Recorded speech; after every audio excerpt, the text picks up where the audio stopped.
another episode, Black Culture Podcast. I am your co-host, Price. It's my partner, the Willie Ashford. First off, before we get started, we got a great topic for y'all tonight, but we want to say thank you for all your support, all your love throughout the past year. And if you haven't already, make sure you hit that subscribe button and you hit the little bell icon so you can get notified when we drop new stuff. And if you haven't already subscribed to iHeart, Apple, Spotify, and Google, make sure you hit those subscribe buttons too. That way you can listen to us anywhere you go, anywhere where you have a phone. But let's hop into the topic for tonight, because it's a really interesting one. It's something that you and I have been talking about for a while, Billy. And we know the answer. Before we get to the answer, let's talk about what it is. So, we're both Browns fans. And so actually, as of today, this weekend, our Browns were supposed to play on Saturday, but because of so many positive COVID cases, they actually moved the game to Monday because they need a certain amount of time before someone has to test negative so that they can clear, so that they can be able to get back out on the football field. Same thing goes on in the NBA. But what's interesting about that, especially when it comes to the NFL, where somebody's getting hurt every single game, is that you can get tested positive for COVID, have no symptoms whatsoever, but you can't play. But you can have a broken leg, torn Achilles, dislocated shoulder, and all you need to do is go see the doctor. He gonna hook you up, and you get right back out there on the field. All you got to do is say, "Look, I feel good enough to play," and they're gonna let you go right back out there. So I just find it interesting, and not to knock COVID and say it's not serious or whatnot, but we think injuries are also serious too. So why do you think that you can test positive or something when you have no symptoms? It doesn't impair you in any way. It just says you tested positive, right? Because I don't ever remember this happening in the past. Every year is flu season. Somebody can have the flu, they can go out there and play with the flu, but all of a sudden you test positive for COVID versus having an injury. There's a disparity between that. Why do you think that is? Yeah, well, first I want to piggyback off and lead off to what you said. Like, I'm not saying that we don't think COVID is serious, because when I say, man, that thing hitting close to home now, it really is. So, absolutely. Say some prayers for the family over this way. But let's get back to the NFL, man. Money. It all comes down to money because, man, if you're not familiar, man, the Browns had like 20 plus players that was possibly out. So, in all due respect to all the athletes, my whole question was, at what point do the NFL consider, the product they put out on the field? Because let's be honest, man, it's a reason why this game is on Saturday. This is the beginning of the bowl season where not too many people really watch bowls. So really the only good game is NFL. It's the reason why the NFL specifically started Saturday games this weekend, because really no basketball in prime time, really no college football, no major bowl games. So everybody's going to be locked in come 4:30, 4 o'clock to watch some NFL. Raiders fans, Browns fans, those are two of the historic fan bases in NFL history. You want to talk about the Raiders and the Cleveland Browns. The numbers will be there. So there's a reason why it's the leadoff. So the fact that, like, they would even put a product out there and not even care about who's playing. But I want to give credit to Amari Cooper of the Dallas Cowboys, because he had to sit out a couple games a few weeks ago. He wasn't vaccinated. And he had put it on Twitter, and some people, Twitter heads came at him. He was like, man, I don't understand why. Because he had tested positive, like a lot of people on the Browns. They're like, yo, we're fine. Like, we can play. I don't have any symptoms. And he said, why is it that we get injured, you guys shoot us up, we go out there and play, but yet we test positive for COVID. We have no symptoms. We're feeling fine. No fevers, no nothing. We can go play, but yet we can't play. And to me, I look at it like this. To me, the NFL versus the NBA, NBA has their own issues. I think the NBA, to me, handles theirs better. this just shows you, as far as communicating with the players, as far as like being a players league, dude, the NBA remains head and shoulders above the NFL. The NFL to me, like, don't get me wrong, every corporation is about dollars. Okay. But at least the NBA, to me, they, even if they don't have a plan, they're good at making you think they have a plan. The NFL, you just sit back and look like, yo, what are they doing? Like, it's a 53-man roster. 30 players are out with COVID. Like, and not to mention getting players off the street, that's player endangerment too. Because let's say they call Price, right? Hey, Price, it's Friday. We need you to suit up and play tomorrow. So I'm off the street. Yes, I've been training this, and the third, but like training for like to get a tryout compared to training for actual game action, oh, that's totally different. So now you putting other people at risk too. So it's like it was just the NFL during these moments where, hey, it don't matter who it is, get them out there. We got these TV deals, we got these collective bargaining agreement, we got to pay these bills, we need a product. So the fact that the players union, oh, I'm gonna say this: how slick they try to be. I'm gonna say this. I'm gonna push it back to you. The COVID protocols was you got to test before practice, you got to test after practice. The Browns had already had an outbreak, so the NFL tells the Browns yesterday, "Hey, you guys don't have to test before practice. Why? Because you already have an outbreak. They know it's gonna be more tests, so we don't want any more numbers to go up because we got this game on Saturday. So don't test. But after practice." They tested, and some more players that had practice tested positive. So JC Treader, ahead of players union, to me, salute to him. He was like, yo, why are we doing this? That's not what we'd agreed to in the collective bargaining agreement. That's not what the players and the union agreed to. We're supposed to test before and after practice. But again, the NFL caring about themselves, they say they care about player safety. They didn't want those results to go back up. And what happened, Price? The results went right back up. Oh, And absolutely. instead of just postponing the game from the get-go, from the beginning, and having this dream drag along, all it did was show how lost and how behind the NFL still is, and their minds are only on one thing: the almighty dollar. Oh yeah, and just to piggyback off that, because they played in empty stadiums last year, so it was pretty much inevitable that once you start letting fans back in the stand, this goes for the NFL and NBA. Once you start letting fans back in, there's going to be an outbreak. And I think this week it was like 7 teams that had a big outbreak. And just to go into the point you just said, as far as it is all about the almighty dollar, right? So of course, man. NFL stadiums seat anywhere between 50 to 100,000 people, right? On average. So just say average 75,000, right?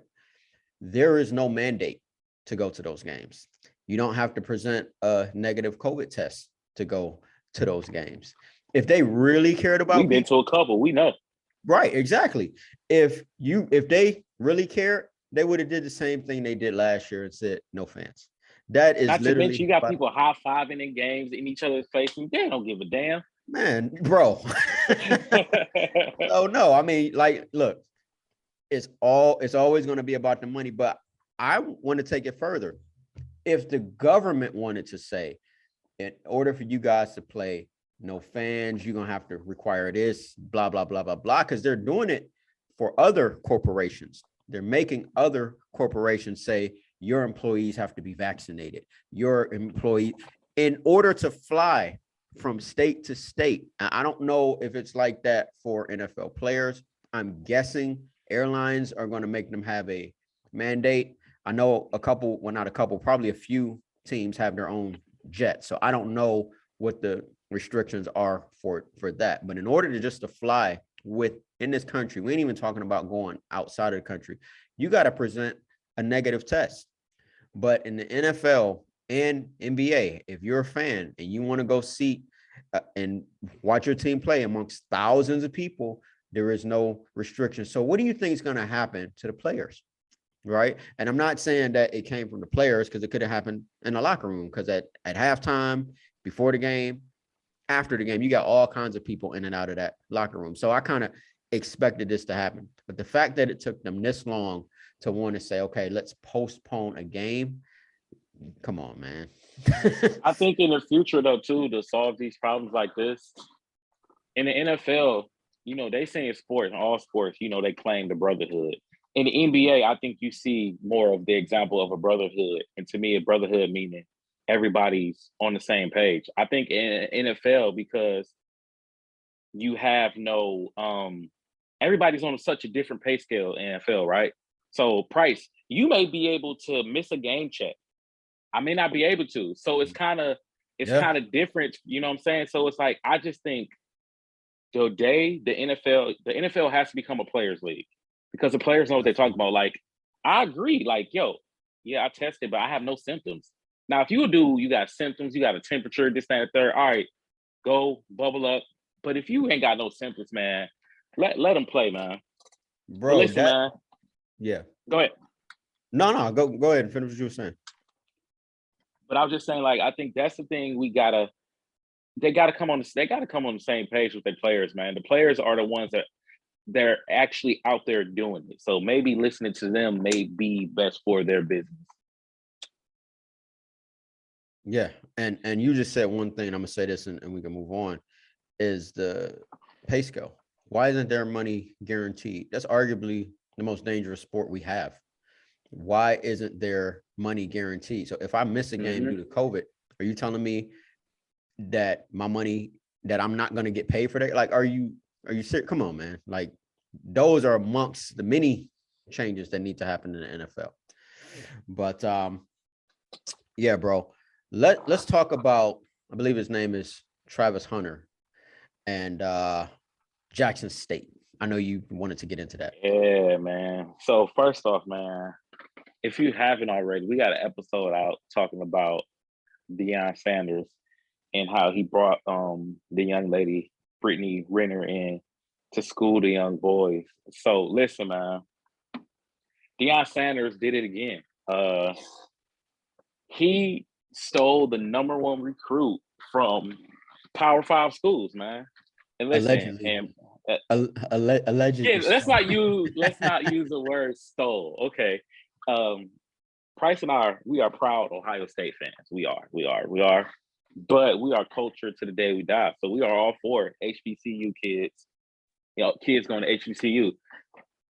Listen, man, we talk about this all the time. People, criticize this move, but all it takes is one. All it takes is one. And I think me and you talked about this in the past. All you need is a few of the top recruits to go to HBCUs, and you'll see a trickle down effect. And I think the key here, let's not make any mistake about it. I think right now, and I think Hugh Jackson, he actually just became the head coach at Grambling. And I think getting these NFL proven players and coaches that have played in the league, right? That has been in the league. Deion Sanders has a gold jacket. Love Nick Saban, love Ryan Day. They can't bring a gold jacket to a living room and say, hey, listen, I've been where you're trying to go. I'm not just a coach on the sideline. I've literally been in the trenches. I know what it takes. Deion Sanders is a person that had the same upbringing as you and I. So he knows what it's like to come from a small city, make it to the top. So first off, when Deion Sanders steps in your living room, he's speaking your language. That hits different when it's a coach that's speaking your language versus a coach that's speaking from corporate. You know what I'm saying? So I shout out to it, and I think it's gonna be a trickle down effect because now, man, listen, and even now you see the reports that they offered him $1 million and all of that. Like, no. And I like what Deion Sanders said. Don't quote me, I'm gonna find the quote, but he said, y'all mad because we taking back what's ours. And when I read it, like, I don't know, man, I just felt different when I read it. Like, yeah, that's exactly what we're doing. Like Ohio State, Alabama, you are not the only one that can get top talent. And I'm telling you what's gonna happen. People are worried about. I'm gonna say this, and I'm gonna sit down. I heard somebody say they brought up. I think it was Channing off the IM athlete. He brought up they don't have the top facilities. Let me tell you something, right? Most of the top recruits, a lot of them don't come from big high schools. They come from public schools. You think public schools got the top equipment? No, they got regular weights, and those weights were just fine getting them to become a number one recruit. So why in the hell with a different facility with different workout equipment or whatever resources you claim, it's gonna make them even better. No, to me, it comes down to want. It comes down to will. If you got the will, it don't matter where you work out at. Don't matter if you work out at the YMCA. Don't matter if you work out at a top recreation center. If you putting in that work, the results gonna show. So to me, you about to see a whole bunch of kids start doing that. Shout out to Prime once again, man. Man, I think you predicted it, to be honest with you. You said this, I think it was last year or the year before. You was like, you're gonna start seeing a lot of kids go to HBCUs because a lot of light has been brought to them. Look, the reason why those schools have some of the top equipment is because they got money. I mean, that's it at the end of the day. But look how long they've been funded. Whereas HBCUs, and that was one of the things with Biden, because he cut funding, billions in funding to HBCUs. I think it was around 30 billion or something like that he cut with this bill that he just passed. But it's like, at the end of the day, the things that Shannon was talking about is really just money. And Deion Sanders said it best. He said, why can't HBCUs get primetime play on television? Yeah. He said, why can't HBCUs get those big time endorsement deals? So you got a lot of those like D1, top tier football programs. And this is even on a high school level too, not just in college. They're funded by Nike and Gatorade and all these big corporations where they can buy the best equipment. They can hire the best trainers. They can have the best facilities. They can have the best housing for the players. It's almost like going to an actual training facility, but it just happens to be a part of a college, right? So, and then of course they're getting primetime play, getting part of these massive TV deals. Look, Ohio State makes over $100 million just in television. That doesn't include game sales, that doesn't include merch, that doesn't include sponsorships. That's just TV. So yeah, you can pay a coach $7 million a year. You can pay assistant coaches $500,000, $800,000 a year, every single last one of them. You can have the top training. You can have the top dietitians. What Deion Sanders is doing, and this is my point, all we got to do is be patient. And it's not just, it takes time. He's just the face of it. He's bringing that recognition to it. And something you said earlier, he speaks the language, right? Yeah. So it matters a lot. And I want everybody to listen to this. When most kids who come from nothing, who look like me and Willie, get offered a scholarship at a top tier school because he can run, he can throw, he can shoot, he can jump, whatever. The main thing he's thinking about is getting him and his family out the hood. That is the main thing he's thinking about. But when you got somebody, like you said, Willie, who's been there and done it, and who's came from that exact place that they came from, and he's saying, look, son, you can go this route, and I'm not going to hold it against you, or you can go this route. And what if you going to the HBCU route, it's going to open doors for all the young black men coming behind you, not just for you.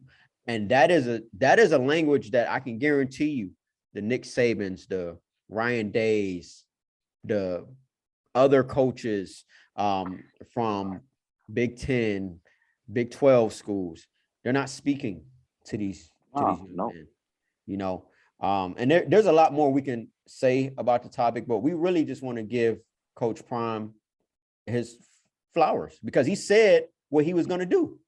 Like, he's doing it, man. That's what they don't like. He said something on I Am Athlete, and I'll end with this.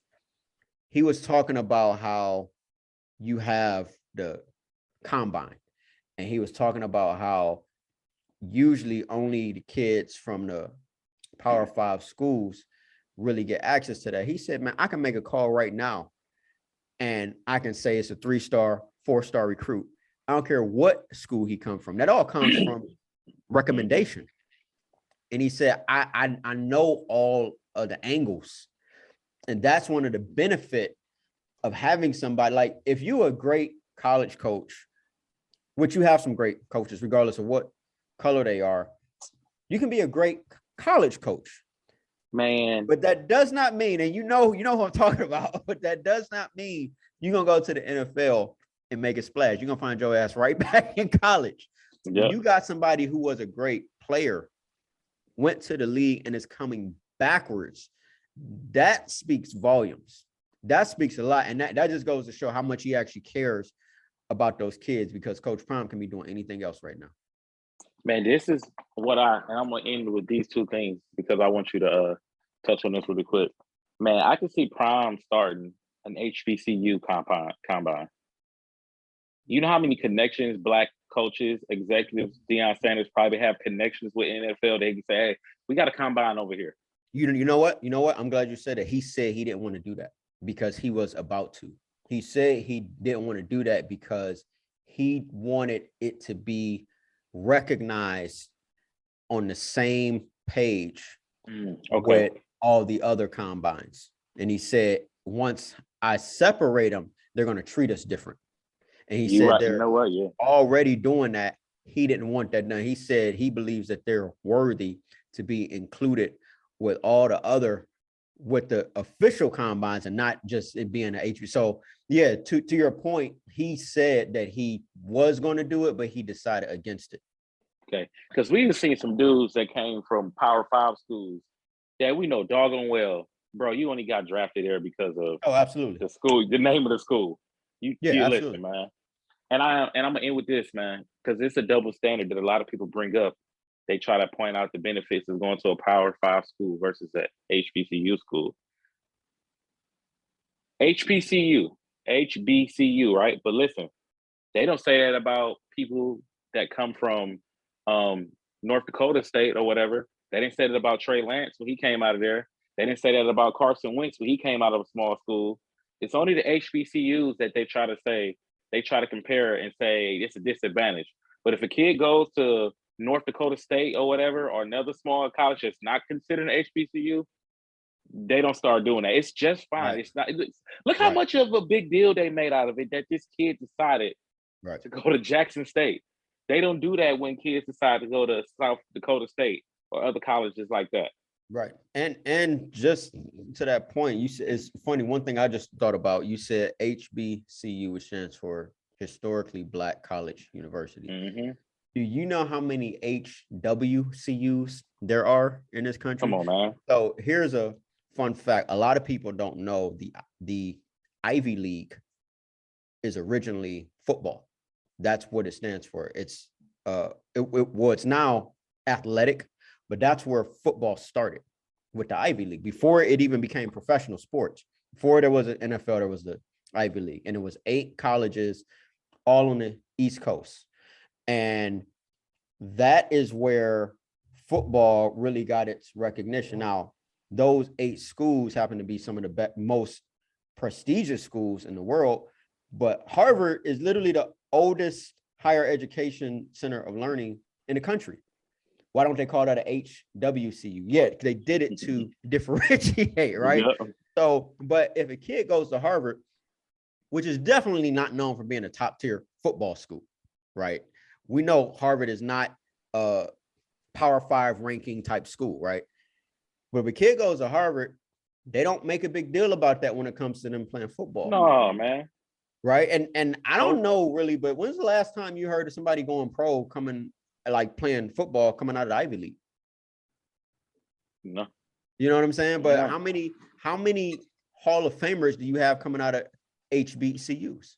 Listen, man, you know what like you said, man, if you balling, the booster is gonna go wherever the talent at. It's just like in the NBA, if you take, let's say the Cavs, right? Before they got LeBron, nobody was watching Cavs game. They wasn't actually televised. But the day they got LeBron, they got Kyrie, they got Kevin Love, you couldn't turn on the game without them being nationally televised. Listen, once the talent start going there, shout out to the Cavs. Yeah, shout out to them, man. Once the talent start going there, at the end of the day, where's the money gonna go? Where the talent at? They don't care if it's a high school, a shack in the back alley. If it's talent there and there's money to be made, guess what? They're gonna be there. So, like you said, it takes time. Yeah, and we'll end with this. So they interviewed Nick Saban about Coach Prime and him getting the #1 recruit. And he's like, man, I know Deion. He's a good dude. He's a good coach, and he was a great player. He said, I'm not speaking on that. But one thing that I do know is that he's going to keep doing what he do. You know what I Yeah. mean? And at the end of the day, it's really time for it, man. If you want to see it, like we always talk about change. The change starts at the bottom. It doesn't start at the top. So we talk about a lot on the show. We talk about everything from relationships, parenting, group economics, Black excellence, et cetera, et cetera. But one thing that we actually haven't talked a whole lot about is or are HBCUs, which not just football players, not just athletes, but HBCUs, I'm talking about professionals. A lot of these HBCUs, I don't know if you heard this before, regardless of what college you go to, it's really the teaching and the connections that you meet. But for the most part, you're learning the same thing. Some colleges have better programs in this field of study, et cetera, et cetera. But I remember a guy telling me, he said, man, they send the same people to recruit at Morehouse that they do at Harvard. And I'm talking about Goldman Sachs, the top banks in the country, the top technology firms, like they're sending the same scouts that they go to these elite private institutions to HBCUs. There is a lot of top tier talent in corporate America that came out of HBCUs. A ton of it. There's a lot of talent in Hollywood that came out of HBCUs, from Sam Jackson to Spike Lee. Martin Luther King Jr. went to a HBCU. You know what I mean? So let's stop looking at HBCUs. And this is just a challenge to all of us, as if they're second rate. The moment we start looking at them as their top tier schools, they will be. Yeah, man. Great topic, great discussion as always, man. Listen. First off, man, shout out to Deion. Shout out to Eddie George. I think Eddie George is at Tennessee State. I think so. He's out there. Hugh Jackson, Coach Hugh Jackson just got hired at Grambling. We know how they get down. So shout out to all these former NFL head coaches, former NFL players that's changing the culture. Man, listen, if you haven't already, go ahead, like, subscribe, follow us on Facebook, Instagram, Twitter at the Black Culture Podcast. Go ahead and give us a 5-star rating. You can stream us on Apple, iHeart, Google, Spotify. We got episodes on there. I think I touched everything. Did I touch everything? I want to make sure I ain't missing nothing. Yeah, man. And look, y'all, first off, happy holidays to everybody. Absolutely. And we are in the season of giving. We want to grow our podcast, and you can help us do that a couple of ways. Number one, you can obviously share it with friends, family, social media, et cetera, et cetera. It's a season of giving. If you feel so inclined to give, please do that via our Cash App. But also leave a comment. Leave a comment. Tell us what you like. Tell us what topics you want us to hit on next. And if we don't see you guys before the year is out, which we got something special planned before the end of the year, we want to wish everyone a happy, healthy, and safe holiday season.